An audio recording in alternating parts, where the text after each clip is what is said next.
कहानी कुर्सी की देख रहे हैं आप। प्रधानमंत्री नरेंद्र मोदी चंद्रयान की कामयाबी पर वैज्ञानिकों को बधाई देने के लिए कल 26 अगस्त को सीधे एथेंस ग्रीस से बेंगलुरु पहुंचने वाले हैं और इसके बाद वो इसरो सेंटर जाकर वैज्ञानिकों को बधाई देंगे। और इस मौके को एक बड़ा इवेंट बनाने की तैयारी उनकी पार्टी की तरफ से की गई है। मैं आपको जरा बताता हूं कि कल बैंगलोर में क्या क्या खास होने जा रहा है। तो प्रधानमंत्री, सबसे बड़ी बात तो यह है कि वो विदेश में, तो वहां से दिल्ली नहीं लौट रहे हैं सीधा, बल्कि सीधे वो बेंगलुरु जाएंगे।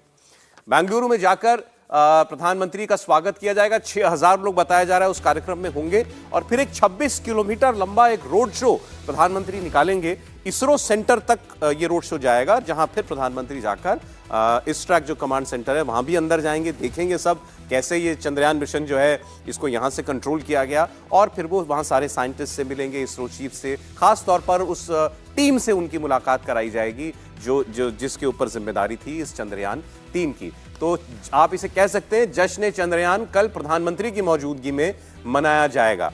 और प्रधानमंत्री हालांकि इस पूरे ऐतिहासिक घटना का हिस्सा बने रहे, ग्रीस से भी वो लगातार जब उस वक्त साउथ अफ्रीका में थे वहां से भी वो लगातार जुड़े रहे और अब सीधा वो बैंगलोर जाएंगे और बैंगलोर में वैज्ञानिकों के साथ अपनी खुशी शेयर करेंगे।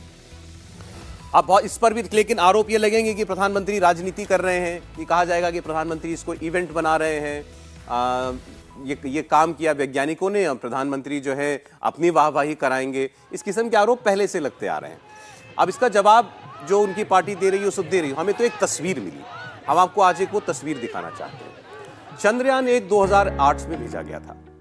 चंद्रयान 1 2008 में गया, यूपीए की सरकार थी, गुजरात के मुख्यमंत्री थे नरेंद्र मोदी। और उस वक्त ये चंद्रयान 1 जो था ये चांद के करीब कक्षा में पहुंचा था, वहां इसने चक्कर लगाए थे और इसने एक इम्पैक्ट के लिए एक वस्तु जो है, एक धातु जो है वो चांद की सतह पर फेंकी थी, जिस पर आप सुन रहे होंगे आजकल उसका नाम रख दिया गया था जवाहर पॉइंट।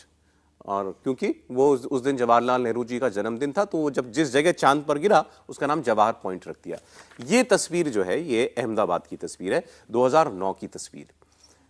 मुख्यमंत्री रहते नरेंद्र मोदी ने चंद्रयान 1 की पूरी टीम को अहमदाबाद बुलाया, वहां उनका स्वागत, सम्मान किया, सत्कार किया, अभिनंदन किया।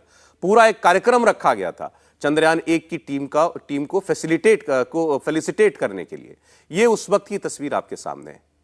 तो ये तो तस्वीर इससे पहले आपने कभी नहीं देखी होगी। आज अगर प्रधानमंत्री बेंगलोर जा रहे हैं, बेंगलोर जाकर के वहां साइंटिस्ट से मुलाकात करेंगे, तो ये कहा जाएगा कि आप क्रेडिट छीनने की कोशिश कर रहे हैं।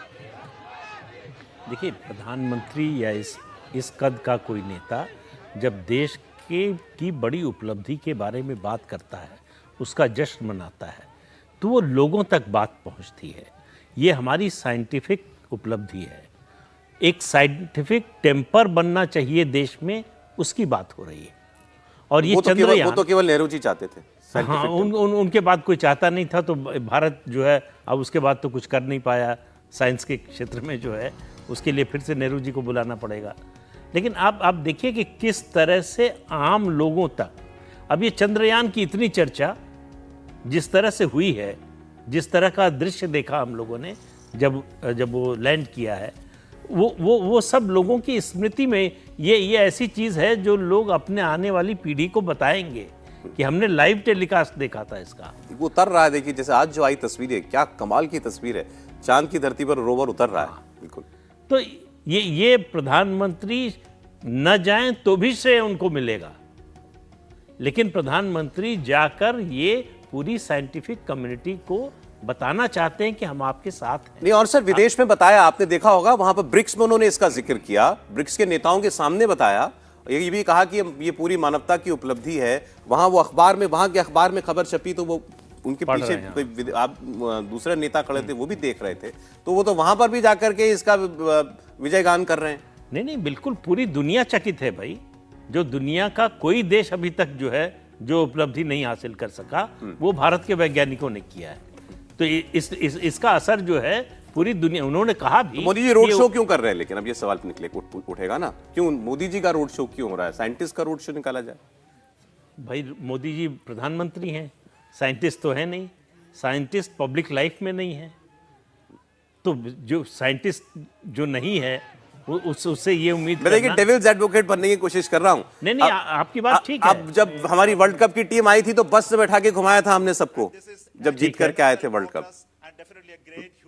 तो ऐसे ही फिर इसरो के साइंटिस्ट को घुमाना चाहिए। मोदी जी का रोड शो क्यों? आपने थोड़ा सा मतलब इसको कहते हैं ना कि दांत पे दांत रगड़ते हुए, भींचते हुए नहीं सवाल पूछा। लेकिन अब मैं आपसे सवाल पूछता हूं कि अगर देश का प्रधानमंत्री देश के हर महान पर्व पर, हर महान उपलब्धि पर इस तरह से प्रसन्न होता हो और इस तरह से उत्सव करता हो, तो ये क्या देश की प्रतिष्ठा को आगे बढ़ाने वाला नहीं है? और हमें याद है जब डॉक्टर मनमोहन सिंह ने भी एक संदेश जारी किया था वैज्ञानिकों के लिए, लेकिन नहीं वो उत्साह ऊर्जा लगती थी। लेकिन ऐसा नहीं कि उन्होंने अपनी जिम्मेदारी नहीं की, उन्होंने भी अपनी जिम्मेदारी की। अब लेकिन आप कल्पना कीजिए कि doctor Manmohan Singh road show कर रहे हैं। मैं सिर्फ कल्पना के लिए कह रहा हूं, क्योंकि एक सवाल आपने किया। मेरा यह मानना है कि हर नेता की एक शैली होती है, हर नेता की जनता से कनेक्ट करने की, संवाद करने की अपनी एक विशेषता होती है। प्रधानमंत्री नरेंद्र मोदी इस देश में एक ऐसे नेता के तौर पर हैं जो हर उपलब्धि को, हर देश की कोई भी ऐसी उपलब्धि होती है उसको जनता से जोड़ने का एक जरिया उन्होंने रोड शो निकाला है। उस वक्त वो देश में नहीं थे, वीडियो कॉन्फ्रेंसिंग के जरिए जुड़े, अब वो जाएंगे। और यहां ये सबको जानकारी होनी चाहिए कि कर्नाटक के मुख्यमंत्री ने भी इसरो चीफ को बुलाकर उनको सम्मान किया। तो जहां जिसको जिस तरह से समझ में आ रहा है, इस उपलब्धि में वो शामिल हो रहा है। प्रधानमंत्री हैं, उनका तरीका है, देश जुड़ता है, जनता जुड़ती है, पसंद करती है, इसीलिए वो उसको और ज्यादा करते हैं और करना भी चाहिए। क्या कार्यक्रम बनाया जा रहा है कल के लिए? दो तीन चीजें हैं सौरभ। सबसे पहले तो प्रधानमंत्री के पूरे शेड्यूल को देखें तो लगभग सुबह में, कल सुबह 5:55 के आसपास वहाँ पे बेंगलोर में उनकी लैंडिंग होगी। 6:10 के आसपास वो HAL एयरपोर्ट के बाहर आएंगे, जहाँ पे बहुत सारे लोग रहेंगे, उनका स्वागत किया जाएगा। जिस प्रकार के रोड शो की बात सौरभ जो आप कह रहे थे, ऐसा नहीं है कि सरकार या बीजेपी के द्वारा राष्ट्रीय स्तर पे कोई इस तरह की प्लानिंग की जा रही हो। लेकिन आपको याद होगा कि पीएम जब जब विदेश दौरे से लौटते हैं तो बीजेपी कार्यकर्ताओं के अंदर एक उत्साह रहता है, वो वहाँ पे पहुँचते हैं। बेंगलोर में भी कुछ वैसी ही झलक दिखेगी। ऐसा स्ट्रक्चर्ड रोड शो कराया जा रहा है ऐसा नहीं है, और कम से कम उस बाबत ऐसी कोई सूचना भी नहीं है। जबकि आमतौर पे पीएम मोदी का जब रोड शो कराया जाता है स्ट्रक्चर्ड, तो आप देखते हैं कि किस प्रकार से कैसी कैसी तैयारियां की जाती हैं। लेकिन क्योंकि प्रधानमंत्री नरेंद्र मोदी आ रहे हैं, विदेश के सफल दौरे से आ रहे हैं और ऐसे मौके पे आ रहे हैं जब बहुत बड़ा सेलिब्रेशन का माहौल है, तो उस प्रकार से कार्यकर्ता रहेंगे, उनका स्वागत किया जाएगा। 7 बजे से 8 बजे यानी कि तकरीबन 1 घंटे का समय उनका इसरो में रहेगा और वापस लगभग 11:30 बजे के आसपास दिल्ली वो पहुँच चुके रहेंगे। अब दूसरी बात कि प्रधानमंत्री नरेंद्र मोदी इस प्रकार के अवसर को कैसे इतने बड़े फेस्टिवल के तौर पे एक तरह से दिखा रहे हैं। सौरभ, ये पहला मौका नहीं है और आपको कोई भी अवसर ऐसा नहीं दिखेगा जब प्रधानमंत्री नरेंद्र मोदी उस घटना को जन भागीदारी के तौर पे बनाने की कोशिश करते ना दिखें। आप पूरा कोविड की लड़ाई को अगर आप देखें, थाली बजाना, दीपक जलाना, ये सब चीज़ें क्या थी जिनका मजाक भी उड़ाया जाता था, वो सारी चीज़ें ये थी कि आपको सीधे एक एक व्यक्ति को जोड़ देना है, जन भागीदारी कर देना है। स्पेस सेक्टर को लेकर प्रधानमंत्री नरेंद्र मोदी जब 2014 में दिल्ली आए तो उनका एक बैठक जो हुई थी, उस बैठक में उन्होंने ये पूछा था कि इसको इतना क्लोज डोर क्यों रखा गया है। जैसे आप श्रीहरिकोटा जाना चाहते हैं, नहीं जा सकते, कोई लॉन्चिंग हो रही है, बाहरी लोग नहीं आएंगे, ऐसा क्यों? इसको खोलिए, ओपन कीजिए और न सिर्फ देखने के लिहाज से बल्कि मार्केट के लिहाज से भी इसको ओपन करना होगा। जितने प्राइवेट प्लेयर्स आएंगे फिर इस फील्ड का ज़्यादा से ज़्यादा डेवलपमेंट होगा, ज़्यादा से ज़्यादा प्रगति होगी उस फील्ड में। स्टार्टर्स आप देख रहे हैं 140 से ज़्यादा आ गए हैं। ये सिर्फ इस लिहाज से कि प्रधानमंत्री नरेंद्र मोदी ने उसे खोला। तो ऐसे सेलिब्रेशन के पीछे भी मंशा यही रहती है कि एक तो देश का हर व्यक्ति उससे अपने आप को जोड़े, हर बच्चा अपने आप को जोड़े, और कल इसमें से न जाने कितने कलाम निकलेंगे। दूसरा सौरभ, उन वैज्ञानिकों के लिहाज से सोचिए कि उनके अंदर कितनी खुशी की बात होगी। बहुत सारे लोग सोशल मीडिया पे सवाल कर रहे थे कि वैज्ञानिकों को पहले क्यों नहीं बोलने दिया गया। हाँ, उन वैज्ञानिकों की मंशा सोचें तो वो अपना बोलना चाहते थे या अपने बारे में देश के प्रधानमंत्री से सुनना ज़्यादा पसंद करते। आप अगर कोई अच्छा काम सौरभ कर दें, बहुत सामान्य स्तर पर समझें, तो आप खुद अपनी वाहवाही करना चाहेंगे। आप ये चाहेंगे कि आप जिस इंस्टीट्यूशन में हैं उसके हेड आपकी तारीफ करें। देश के प्रधानमंत्री अगर उनके काम की तारीफ कर रहे हैं तो उन वैज्ञानिकों के अंदर कितनी खुशी हो रही होगी, इसका अंदाजा लगाया जा सकता है। प्रधानमंत्री नरेंद्र मोदी ने उसी काम को किया, उसी काम को करेंगे। रह गई बात आलोचना की, तो वो तो सौरभ चलती ही रहेगी और कल भी आप देखेंगे कि प्रधानमंत्री वहाँ पहुँचेंगे, यहाँ पे जो उनके विरोधी है वो शुरू हो जाएंगे। देखिए ये सही है देवेंद्र जी कि वो पहुंचेंगे, इससे बड़ा सम्मान सचमुच नहीं हो सकता कि प्रधानमंत्री विदेश दौरे सीधे वहां जाएंगे। लेकिन सवाल आ जाएगा कि 26 लोकसभा सीटों पर इसका क्या प्रभाव पड़ेगा और वो 26 लोकसभा सीटें सवाल पूछ पूछ के भारतीय जनता पार्टी की तरफ लोग पहुंचा देंगे। यानी ये जो वैज्ञानिकों की उपलब्धि है, ये प्रधानमंत्री का जो सहज स्वभाव है, उसको राजनीति से जोड़ा जाएगा और राजनीतिक लाभ मिलेगा, लोगों को भी लगेगा कि हाँ भाई बात तो सही है। लॉन्चिंग के बाद सौरभ, प्रधानमंत्री का जो स्टेटमेंट था या बीजेपी के नेताओं का कोई स्टेटमेंट था, उसमें कहीं भी ऐसा था कि ये क्रेडिट हमारा है, हमारी पार्टी का है या प्रधानमंत्री का है? वो राजनीति कहाँ से शुरू हुई? वो दूसरे तरफ से शुरू हो गई। और कल मुझे याद है कि बीजेपी के टॉप लेवल से सारे नेताओं को मनाही की गई थी कि अपनी बात तो छोड़िए, आपको रिएक्ट भी नहीं करना है कि उधर से कोई आरोप ठीक है, अभी नहीं हुआ। जब रैली होगी चुनाव के पास तब तो होगा ना, होना ही चाहिए। रैली में तो बताया जाएगा कि देखिए चंद्रयान पे पहुंचा दिया हमने। जब आप अपनी उपलब्धि के बारे में बताएंगे, 10 साल में आपकी सरकार ने क्या किया, आपकी सरकार की क्या उपलब्धियां हैं, तो इसको कैसे छोड़ देंगे? ये कह देंगे नहीं नहीं ये नेहरू जी की उपलब्धि है, हमारी नहीं है। सर, स्पेस सेक्टर को कांग्रेस पार्टी कर रही है, उन्होंने वैज्ञानिकों को बधाई दी नेहरू जी की फोटो लगाकर, कहा कि नेहरू जी ना होते तो चंद्रयान 3 ना होता। तो इस तरह की सोच तो कांग्रेस के नेताओं के मन में आ सकती है कि नेहरू जी के से शुरू हुआ साइंटिफिक अभियान वहीं खत्म हो गया। तो जाहिर है जिस सरकार के दौरान उपलब्धि होगी उसी की प्रशंसा होगी। आप याद कीजिए कोविड के दौरान प्रधानमंत्री की पिछले 8-9 साल में अगर लोकप्रियता गिरी तो कोविड के दौरान। आज उसी को उपलब्धि लोग बता रहे हैं। जितने सर्वे आ रहे हैं, जो सबसे हाई पॉइंट इस सरकार का उपलब्धि का माना जा रहा है वो है कोविड का मैनेजमेंट जी। तो लोग एनालाइज करते रहते हैं, देखते रहते हैं कि कौन क्या कर रहा है, किस तरह से कर रहा है। अब वैक्सीन बनाई भारत ने तो जाहिर है कि वो वैज्ञानिकों ने बनाई, कोई मोदी जी ने थोड़े बनाई। अब चलिए आपने बात छेड़ी तो मैं बता भी दूं फिर। एक मॉर्निंग कंसल्ट करके एक ऑर्गेनाइजेशन है, ये ग्लोबल लीडर्स की रैंकिंग लगातार निकालती रहती है कुछ अरसे पर। अब इन्होंने ये global leader approval rating tracker जो इनका है, इसमें इन्होंने जो कुछ 10-15 लोगों की जो लिस्ट निकाली है उसमें टॉप पर नरेंद्र मोदी हैं। अप्रूवल रेटिंग का मतलब ये हुआ सरल शब्दों में कि आपके देश में आपकी स्वीकार्यता कितनी है या कितने लोग आपके काम को पसंद कर रहे हैं। तो नरेंद्र मोदी के लिए 74% अप्रूवल रेटिंग है। लोपेज ओब्राडोर, मैं नहीं जानता हूं, मुझे अभी रिकॉल कर पा रहा हूं किस देश के हैं, वो 62% पर हैं। एल्बनीजी ऑस्ट्रेलिया के प्रधानमंत्री, ये 53% पर हैं। लूला डा सिल्वा ये ब्राजील के, ये 52% पर हैं। मेलोनी या इटली के होंगे शायद, तो ये 45% पर हैं। और ऐसे कनाडा के ट्रूडो जो है 44% पर हैं। जो बाइडेन की अप्रूवल रेटिंग 40% है। जो राष्ट्रपति प्राइम मिनिस्टर ऋषि सुनक हैं इंग्लैंड के, उनकी 30% पर है। फ्रांस के इमैनुअल मैक्रोन वो 25% पर हैं। तो ये सारे वेस्टर्न कंट्रीज के नेता 20, 25, 40% इस पर हैं। और नरेंद्र मोदी की अप्रूवल रेटिंग जो है वो 74% पर इस वक्त है। नहीं, और ये जब से ये मुझे ध्यान में आ रहा है कि मॉर्निंग कंसल्ट की ये जो अप्रूवल रेटिंग आती है, इसमें प्रधानमंत्री नरेंद्र मोदी अकेले नेता है जिनकी अप्रूवल रेटिंग लगातार एक तरह से कहें कि 70% के आसपास वो घूमती रही है। और ये कोई इंडियन एजेंसी नहीं है, ना तो कोई तुलना है।